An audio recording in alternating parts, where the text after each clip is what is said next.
Hello students, आज हम लोग प्राग ऐतिहासिक काल का दूसरा पार्ट कवर कर रहे हैं। कल हमने इसमें पूरा पाषाण काल और मध्य पाषाण काल के बारे में डिस्कस किया था। आज हम लोग प्राग ऐतिहासिक काल में तीसरा पार्ट नव पाषाण काल के बारे में डिस्कस करेंगे। देखिए, प्राग ऐतिहासिक काल हम लोग कल डिस्कस किए थे कि वैसा काल जिसमें मनुष्य को पढ़ने लिखने का ज्ञान नहीं था, लिपि की जानकारी नहीं थी, वैसे काल को प्राग ऐतिहासिक काल कहते हैं। उसमें पूरा पाषाण काल और मध्य पाषाण काल के बारे में हम लोग डिस्कस किए थे। आ जाइए, तीसरा प्राग ऐतिहासिक काल का तीसरा भाग क्या होता है? नव पाषाण काल। कहता नव पाषाण काल कब से कब चला? तो नव पाषाण काल 10,000 BC से 3,000 BC तक चला था। पहला क्वेश्चन ये पूछेगा, नव पाषाण काल कब से कब चला? नव पाषाण काल कब से कब चला? नव पाषाण काल में मनुष्य ने नव पाषाण काल में मनुष्य अस्थायी आवास बना लिया। इट मीन्स कहने का मतलब ये है कि मनुष्य अस्थायी रहने लगा, अस्थायी निवासी हो गया। इसका रीजन था कि इस समय नव पाषाण काल में मनुष्य ने खेती करना प्रारंभ किया। तो जब कोई व्यक्ति खेती करेगा तो उसको मजबूरन अस्थायी रहना पड़ेगा कि नहीं? तो कहा जाता है कि नव पाषाण काल में मनुष्य अस्थायी रूप से किस काल में रहना शुरू किया? नव पाषाण काल। मनुष्य अस्थायी रूप से किस काल में रहना शुरू किया? नव पाषाण काल। क्योंकि नव पाषाण काल में ही मनुष्य ने कृषि का प्रारंभ किया। मनुष्य नव पाषाण काल में पूछेगा कृषि का प्रारंभ किस काल में हुआ? नव पाषाण काल। कृषि का प्रारंभ किस काल में हुआ? नव पाषाण काल। कृषि के साथ साथ पशुपालन भी करना हम लोग शुरू किए थे किस काल में? नव पाषाण। तो तीन चीज, पहला अस्थायी निवासी।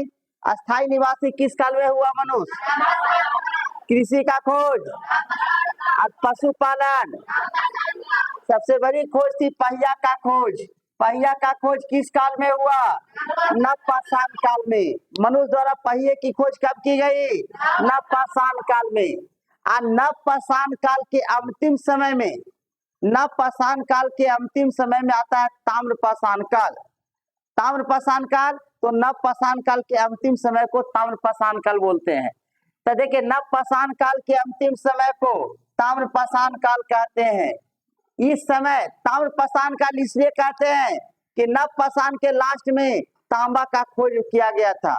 सबसे पहला धातु तांबा था जिसको मनुष्य द्वारा खोज किया गया था, इसलिए इस काल को ताम्र पाषाण काल कहते हैं। अब बताइए, ताम्र पाषाण काल में किसका खोज हुआ? धातु का, तांबे की। किसका खोज हुआ? तांबे। इस समय मनुष्य पत्थरों के साथ साथ तांबा के उपकरण का प्रयोग करने लगा। इसके पहले मनुष्य हमेशा पत्थर का हथियार बनाता था, उपकरण बनाता था। लेकिन जैसे ही तांबा का खोज हुआ, मनुष्य ने पत्थर के साथ साथ तांबा का भी उपकरण बनाना शुरू किया। आइए, महत्वपूर्ण तथ्य, इस चैप्टर का कुछ महत्वपूर्ण तथ्य है जिसको हम लोग डिस्कस करेंगे। देखिए, पहला, सबसे पहले पालतू जानवर किसे बनाया? कुत्ता को। सबसे पहला पालतू जानवर कुत्ता को। सबसे पहले कौन सा धातु का खोज किया गया? तांबा। सबसे पहले किस धातु का खोज किया गया? तांबा का।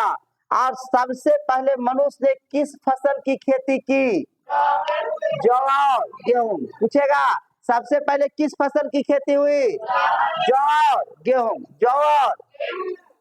सबसे पहले कृषि का प्रमाण कहाँ से मिला है? तो मेहरगढ़, जो बलूचिस्तान में है। सबसे पहले कृषि का प्रमाण कहाँ से मिला? मेहरगढ़। कहाँ से मिला? मेहर, जो कहाँ में है? बलूचिस्तान में है। अब हम लोग देखेंगे सबसे पहले चावल का प्रमाण कहाँ से मिला? सबसे पहले चावल का प्रमाण कहाँ से मिला? कोल्दीवा, उत्तर प्रदेश। कोल्दीवा, उत्तर प्रदेश।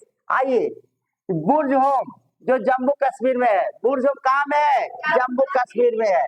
आइए, मनुष्य गर्त आवास में रहता था। इसका मतलब है बुर्जहोम से क्या मिला है कि मनुष्य गर्त आवास में निवास करता था। इट मीन्स कहने का मतलब यह है कि मनुष्य गड्ढा गड्ढा खोद कर उसमें रहता था, उसी को हम लोग गर्द आवास कहते हैं। गड्ढा खोद कर उसमें रहता था। यहाँ पर मनुष्य के साथ साथ देखिए बुरझोम यानी जम्मू कश्मीर, बुरझोम मतलब जम्मू कश्मीर। यहाँ पर देखिए मनुष्य के साथ कुत्ते को दफनाए जाने का प्रमाण मिला है। किसके साथ?